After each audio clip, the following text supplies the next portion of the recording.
The last time we talked about a double album, Nation? Oh yeah.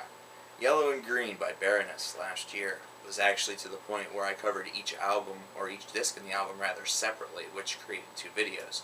The first of which was well received, the second of which, I think a lot of you got burnt out by the first one. I don't know. Of course, many of us remember the most famous of the double albums that I've covered being Lulu from 2011, so as of right now, there's kind of about a 50-50 share on how double albums are received on this channel, I suppose. And so it's kind of time for us to either break that tie or kind of break the mold a little bit with Soilwork's new one, coming out here in 2013, here in America on March the 5th, entitled The Living Infinite. Now, this is available in some locations already, so if some of you haven't, I'm not surprised.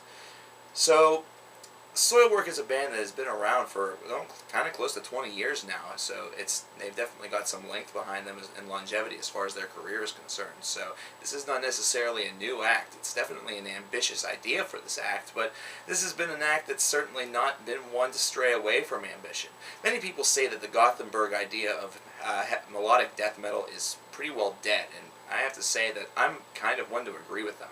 It's definitely an idea that once it grew in popularity and everyone and their mother was getting signed doing this, similar to the deathcore fad of right now and the metalcore fad of the early 2000s, well, this was just bound to happen. It was bound to become exhausted and tiring. So it's one of those things where it's going to have to be on the back burner for a little bit until an elegant third wave comes along and kind of reminds us why melodic death metal was kick-ass in the first place. Well, Soilwork has been able to mold their sound throughout the years, kind of going from that Gothenburg style to a little bit more groove-oriented, even some people might even call alternative metal approach. I'm not going to go that far, but they definitely have been a band that's been willing to kind of shake things up a little bit and continue to experiment and tweak with their sound a little bit.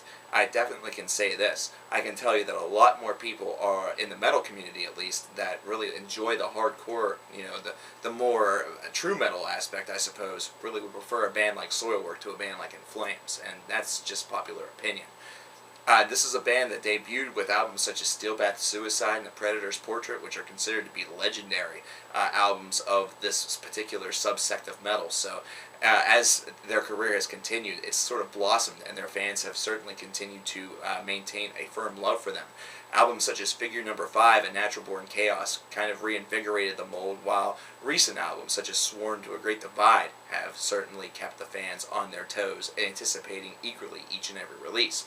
Now, they have a lot to anticipate with this album here, considering instead of it just being one album of maybe between 10 to 13 new Soilwork songs, instead they're getting a double album worth of 20 Soilwork songs. So there's a lot that can really be said about this. And the first thing I'm going to say is holy shit.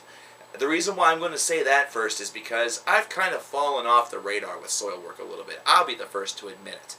This is a band that, for me, I've listened to their classics, their early discography, over and over again.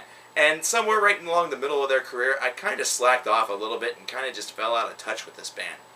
But recently, with their last couple of releases, I listened to the stuff, and while I was impressed, and while I definitely, enjoyed them, it just wasn't something that elevated my mood or, kind of changed my mind all of that much.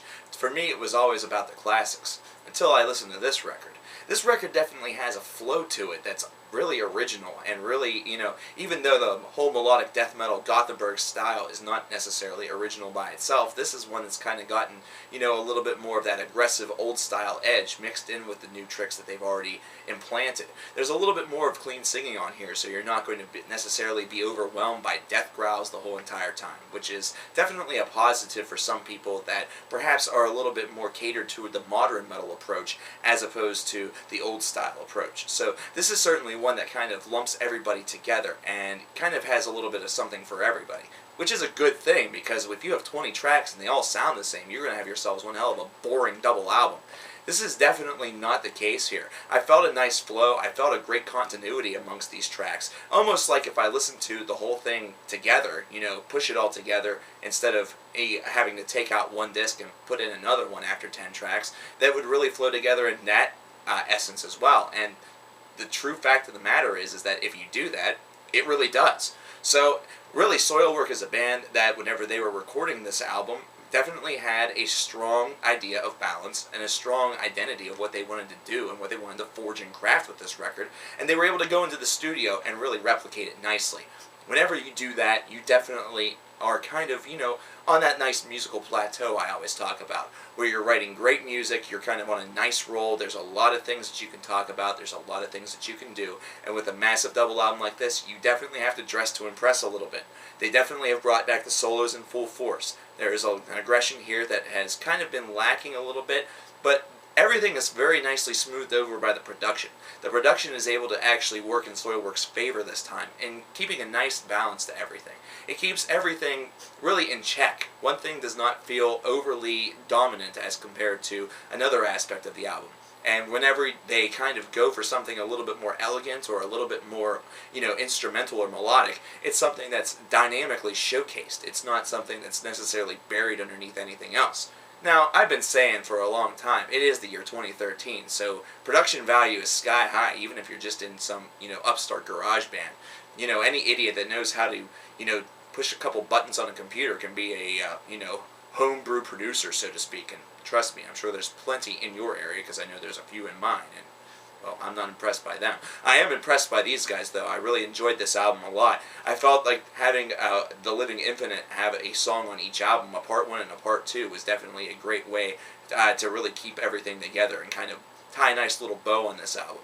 There's really nothing that I can say about this album specifically that is going to necessarily sway my direction, either that or feel as though this album has any sort of filler on it. I definitely like the fact that each and every one of these tracks feels individual, even though the style that it incorporates and encapsulates is something that is very similar to itself. So what you have whenever that occurs is songs that are able to maintain a certain level of synchronicity, while at the same time each having an individual aspect or trait to it that definitely gives it a nice power all its own. So that's something else that can definitely be highlighted. Doing a double album is certainly an ambitious project. It's something that can easily work for you. It was definitely proven by Baroness. It's something that can also go very, very wrong for you, as exampled by Lulu. With Soilwork, I'm actually going to find that I'm meeting myself in the middle, though leaning a lot more toward the Baroness side of that argument. I really think that their time and their effort that they placed in this album definitely ranks it in the higher scale of double albums that have been released over the past couple of years. So for that, I have to give this album a solid 8.75. Definitely check this one out. It's a good one.